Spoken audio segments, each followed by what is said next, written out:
İyunun 20-sində Prezident İlham Əliyev Ultimate Fighting Championship'in prezidenti Amerikalı sahibkar Dana White'ı qəbul edib. Azərbaycana səfərdən məmnunluğunu ifadə edən Dana White Bakıda keçiriləcək UFC turnirinə hazırlıq işlərinin yüksək səviyyədə aparıldığını vurğuladı və göstərilən dəstəyə görə Prezident İlham Əliyevə minnətdarlığını bildirdi.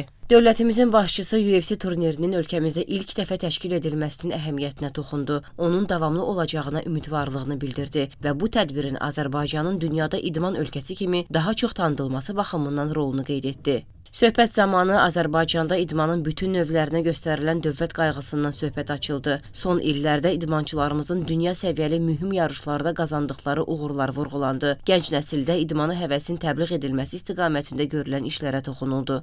Görüşdə indiyədək ölkəmizdə nüfuzlu beynəlxalq idman yarışlarının yüksək səviyyədə təşkil edilməsindən məmnunluq ifadə olundu. UFC turnirinin də bu cür keçiriləcəyinə əminlik bildirildi.